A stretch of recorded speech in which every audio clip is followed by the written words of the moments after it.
Boker Tov. I know it's a little bit late, but we don't start. We're never going to start. We got to start it. So we are starting Megilat Esther Bezrat Hashem with the Pirush of the Pirush of the Gaon Mevilna.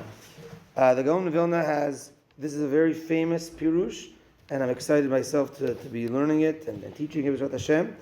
And we know that there's the Pardes in the Torah learning, the Pshat, Remez, Drush, and Sod. Pshat is the general explanation. Remez is a hint where it's kind of like a metaphor, where the story is saying something, but it really means something else. And then there's Drush, the Drashot, connected to other Pesukim in different places to make Drashot. And then there's Sod, the secrets, the Kabbalah. So he writes about each of these on Megilat Esther. What we're going to be focusing on is the Pshat, that's his general explanation, and the Remez as well. Sod, we might dabble into it, but it's very Kabbalistic. But let's jump right in. Vahi b'mei Achashverosh. Hu Achashverosh hamolech mehodu ve'ad Kush sheva ve'esrim u'me'a medina.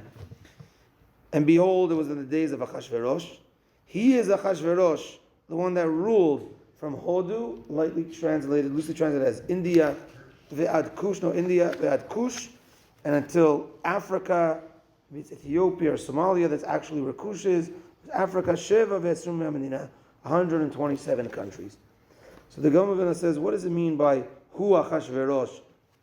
That is Achashverosh, the one that ruled from Hodu ve'ad Kush, because there was actually another Achashverosh, and that was the father of Darius the first. So he said, this is the one that ruled, the second one, the one that ruled over Hodu and Kush. And actually, I saw an explanation that the word Achash was like the word Paro in Mitzrayim. Paro was a title for the king. So to Achash was like a ruler. That's what later in the Megillah is Achash der Panim, right? And later on, and there's a few names that start with Achash. So his name was really Verosh, but Achash was like an added, like a king Verosh. So we're going to call him Achashverosh, right? So the Gaon of Vilna also says that the 127 countries was actually 100 on land, 27 islands. And this is hinted to at the end of the Megillah. Achashverosh places mas ala aretz ve'iyayam. Mas is a tax on the land and on the islands of the ocean. Mas is gematria 100. Mem is 40. Samech is 60. Ve'iyeh is gematria 27. 100 on land, 27 on island.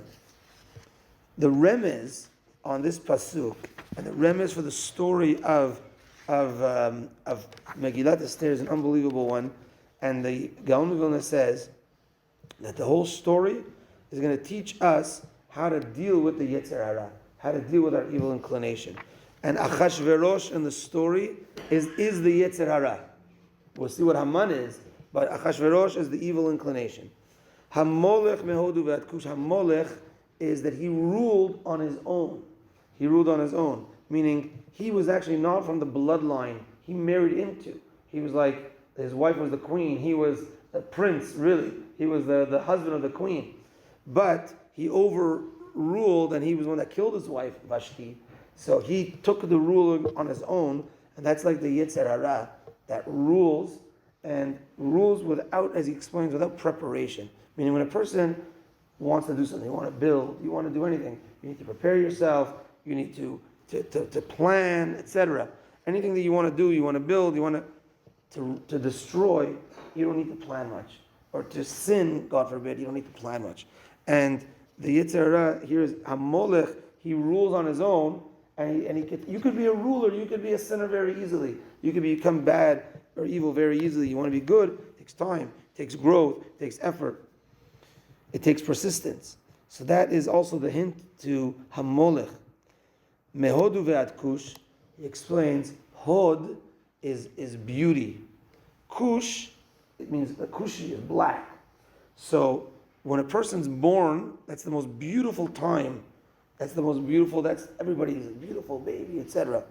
And Kush is when a person's eyes are dark, black, he sleeps, he passes away. Mehodu ve'ad Kush, from birth till death, the Yetzer Hara is there. And we have to be battling the Yetzer Hara from birth to death. 127 Medina, and this really connects to really the party that Achashverosh is going to show, and that is like the show off of the Yetzirah, the evil inclination.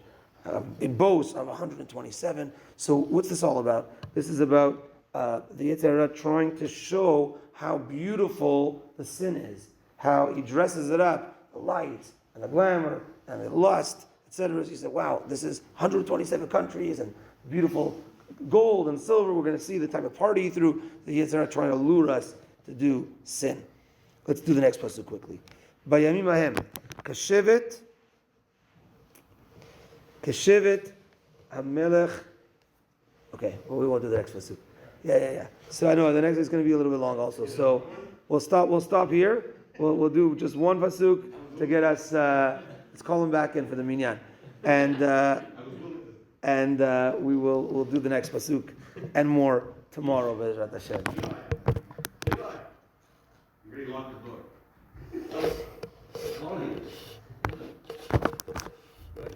Okay, let's go to the next pasuk. Bayamim ahem, in those days, keshevet hamelech Achashverosh al kiseh melchuto, when Achashverosh sat on his throne, asher b'Shushan abira, which was in Shushan, the capital. So here, the Gaon of Vilna brings the famous midrash that Achashverosh wanted the throne of King Solomon. He wanted the throne of Shlomo HaMelech. But the throne of Shlomo HaMelech was something very special. It was something that if someone else tried to sit on it, there was lions and not real ones, made out of metal, that somehow, it seems like through the general explanation, through different pulleys, etc., it would not let the person approach even the throne. The Ben Ish Chai says, Shlomo was the wisest of all, Ben Ish Chai from Iraq, he says that Shlomo already had technology of electricity.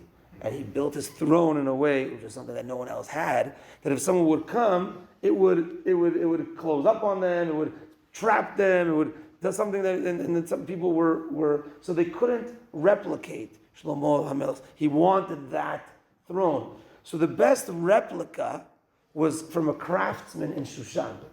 So he wanted Achashverosh, he was the king of the world, and he said, I want that throne. And it was so big and so huge, this replica, it couldn't be exactly like Shlomo's, but they couldn't transport it. So he moved his whole capital to Shushan. That's where the craftsman was. So he moved everything to Shushan. And that's what it says, that he was al kiseh malchuto, keshevet hamelech Achashverosh, that Achashverosh sat in Shushan, which was in Iran, Persia. But he was the king of Bavel, which was Babylon, which was Iraq. All the other kings sat in Iraq. He sat there. It was part of the kingdom, but he sat there because that's where the throne was. And it was not a coincidence, because Ish Yehudi, later we're going to see, Mordechai, was from Shushan. So Hashem does everything in order to bring the story to Mordechai. And that's how also the Gaon Vilna starts off by saying, why do we need to know about history of Achashverosh? And he explains that every single pasuk in Megilat Esther contributes to the miracles of the story of Megilat Esther. Every single pasuk. I'm going to try, hopefully, to point it out as we go along. So here, it's that he brought Achashverosh to Mordechai, to where the Jewish community was.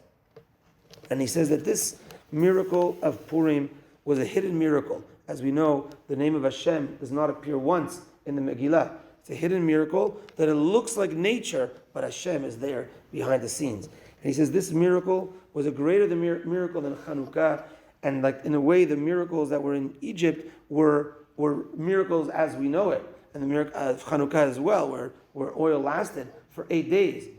But here it was that Hashem is behind the scenes, involved in every single day of our life. And he says that the miracle in Chanukah, at the end of the day, remember, the Beit HaMikdash was still around. And actually the lights lasted, it was in the Beit HaMikdash, the place where it's the holiest place, and there's so many miracles going on there all the time. Not to downplay Chanukah, but that's where it was.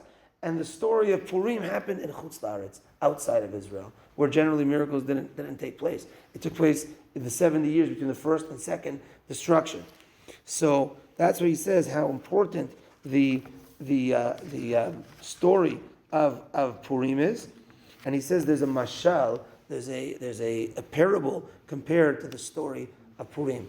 He says, imagine a prince who is the son of a king, and he unfortunately rebels, and the father has no choice but to send away his son.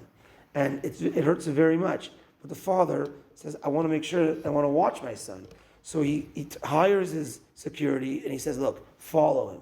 Be discreet. Make sure he doesn't know it's you. Just make sure he's okay. And the son, he's on his own. He goes to the forest, and one day there's a pack of wolves that come to try attacking him. All of a sudden, there's arrows that come from nowhere and kill the wolves.